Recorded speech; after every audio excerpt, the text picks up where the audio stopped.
mais elle n'a aucune puissance rédemptrice.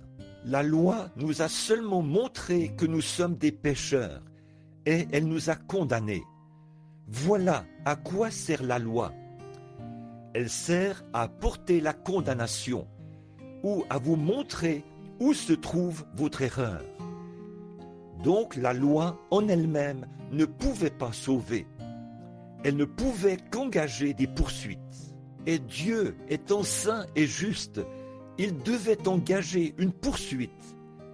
Il devait engager une poursuite contre le pécheur, parce qu'il avait franchi les limites de la grâce et était devenu un citoyen qui enfreignait la loi.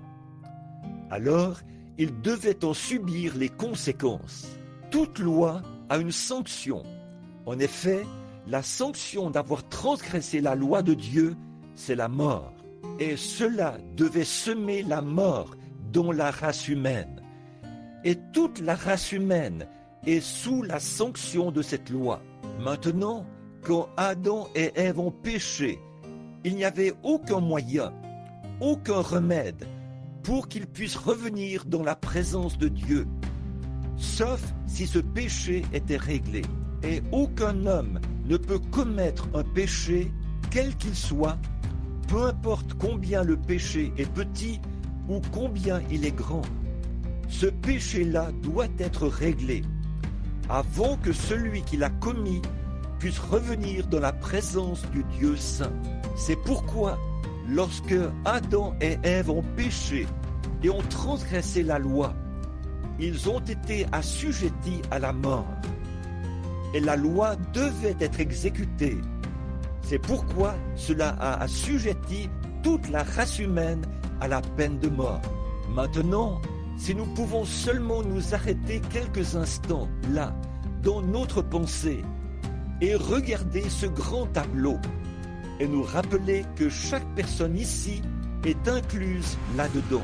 Chaque homme et chaque femme, chaque enfant est inclus dans la peine de mort par la transgression du premier être humain, Adam. Par sa transgression, chacun d'entre nous est devenu victime du péché. Et la question du péché doit être réglée.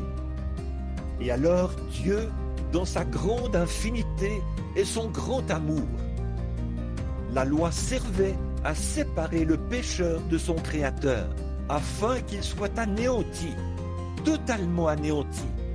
Il n'y avait aucun moyen pour lui de revenir un jour, à moins que ce péché ne soit réglé.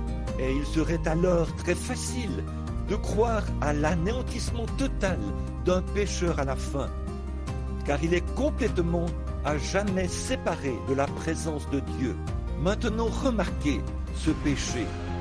Et comme Dieu qui est juste, il ne pouvait rien faire d'autre que d'être juste, car il est la ressource de toute justice. Alors, il n'y aurait rien d'autre à faire pour lui que d'appliquer la sanction pour cette transgression. Et la sanction était la mort, car il a dit, le jour où tu en mangeras, ce jour-là, tu mourras. Bon, c'est un sombre tableau que nous avons ici. Mais si nous revenons un peu plus en arrière et que nous découvrons les attributs mêmes de Dieu, la Bible nous dit clairement que Dieu est amour.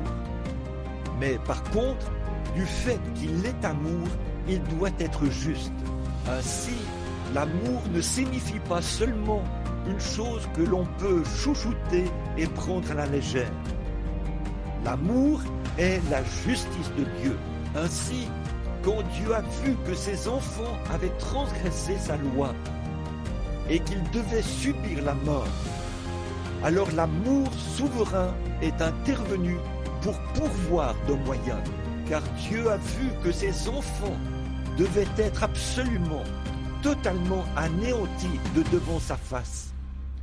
Il n'y avait rien d'autre à faire, car ils avaient transgressé sa loi, et la sanction de sa loi, c'était la mort.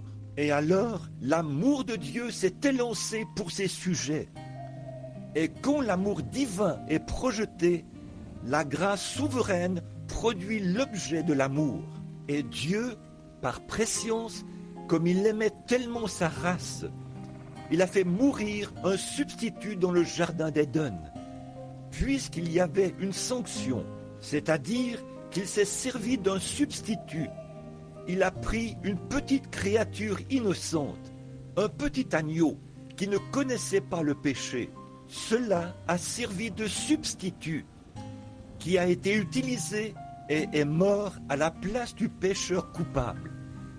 Et c'était un agneau immolé pour préserver la vie de ses sujets. Tout au long de l'Ancien Testament, ils ont offert le sang d'agneaux et de boucs, de brebis, de taureaux et de génisses. La mort d'un substitut. Mais dans toute la grande économie de Dieu, il y avait là, dans sa pensée, le véritable objet qui allait venir, qui serait... C'était des ombres du véritable objet qui allait venir. Et le véritable objet qui allait venir était son Fils unique. Tous les agneaux qui sont morts n'étaient que... Mais elle n'a